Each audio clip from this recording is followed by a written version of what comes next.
Hi అండి. ఎప్పుడైనా మనకి ఎమర్జెన్సీగా అంటే ఉన్నట్టుండి చికెన్ వండాల్సి వస్తుంది. టైం ఎక్కువగా ఉండదు. కానీ ముక్క మాత్రం మంచిగా స్లోగా, సాఫ్ట్‌గా ఉడకాలి అనుకుంటాం కదా! అలాంటి సిట్యుయేషన్‌లో నేను ప్రొసీజర్ ఏదైతే ఫాలో అవుతానో అది ఈ వీడియోలో షేర్ చేస్తున్నానండి. మీకు యూజ్ అవుతే గనక లైక్ చేయండి. దీనికోసమైతే స్టవ్ పైన గిన్నె పెట్టేసి ఒక 2 టీ స్పూన్స్ దాకా నూనె వేసి కడిగి పెట్టుకున్న చికెన్ వేయాలి. వెంటనే కలపకూడదండి. గిన్నెకి ముక్క అనేది అతుక్కుపోతుంది. వెంటనే కలపకూడదు. అలా మూత పెట్టేసి ఒక 5-6 నిమిషాలు వదిలేసామంటే మీడియం ఫ్లేమ్‌లో పెట్టేసి నీళ్ళనేవి బాగా వస్తూ ఉంటాయి చికెన్‌లోంచి.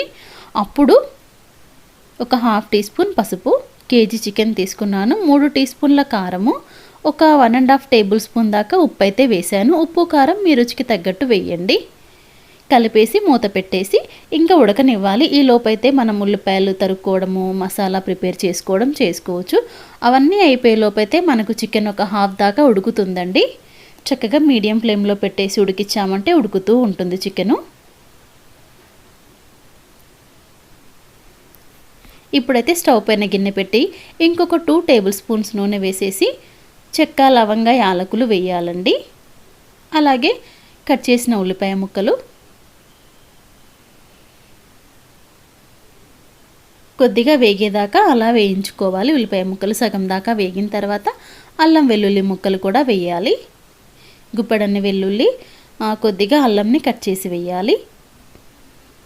అవన్నీ మంచిగా వేగిన తర్వాత జీడిపప్పులు ఒక 10-15, ఎండు కొబ్బరి అనేది ఆప్షనల్ అండి. ఒక సగం చిప్పనైతే సన్నగా కట్ చేసి వేశాను. ఒక 2 టమాటాలు, ఇవన్నీ వేసేసి ఒక 5-6 నిమిషాల పాటు ఇలా వేయించామంటే మంచిగా వేగిపోయి సాఫ్ట్గా అవుతాయి. ఇంక ఇవి చల్లారిన తర్వాత మిక్సీ పట్టుకోవాలి. మనం ఉల్లిపాయలు, చిన్నుల్లిపాయలు అన్నీ ఒలుచుకొని రెడీ చేసుకొని వేయించుకునే లోపు మనకి చికెన్ అనేది హాఫ్ దాకా ఉడుకుతుందండి. ఇంకా చల్లారిన తర్వాత ఆ మిశ్రమాన్ని అయితే మిక్సీ పట్టేసుకొని ఈ చికెన్ ముక్కల్లో వేయాలి. ఇంకా మనం గ్రేవీకి తగ్గట్టు నీళ్ళైతే పోయాలి. నేనైతే ఒక హాఫ్ లీటర్ దాకా కొంచెం ఎక్కువే వేశానండి నీళ్ళు. కొంచెం గ్రేవీ కావాలి మా ఇంట్లో, అందుకని. మీకు గ్రేవీ ఎక్కువగా వద్దు అనుకుంటే కొద్దిగా నీళ్ళు వేసి ఉడికించుకుంటే దగ్గరగా అవుతుంది కూర. అంతే అండి. మూత పెట్టేసి మళ్ళీ ఒక 10-15 నిమిషాలు ఉడికించామంటే ఆల్రెడీ సగం దాకా ఉడికింది కదా, మిగతా సగము ఈ మసాలాతో పాటు ఉడికిపోతుంది. ముక్క కూడా చక్కగా మసాలా పట్టుకుంటుంది.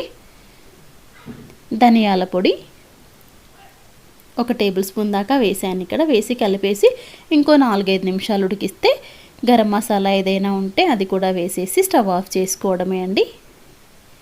అంతే అండి. చూసారా, ఒక 10 నిమిషాల్లో మసాలా వేసాక ఒక 10-15 నిమిషాలు ఉడికిచ్చామంటే చక్కగా ఉడికి ముక్కకు పట్టుకుంటుంది, చిక్కగా అవుతుంది గ్రేవీ కూడా. అంతే అండి. చికెన్ కర్రీ అయితే రెడీ అయిపోయింది. ఇదైతే నా స్టైల్ ఎమర్జెన్సీ చికెన్ కర్రీ అండి. ఎవరికైనా నచ్చితే లైక్ చేయండి ఫ్రెండ్స్, సబ్స్క్రైబ్ చేసుకోండి ప్లీజ్. థ్యాంక్స్ ఫర్ వాచింగ్ అండి.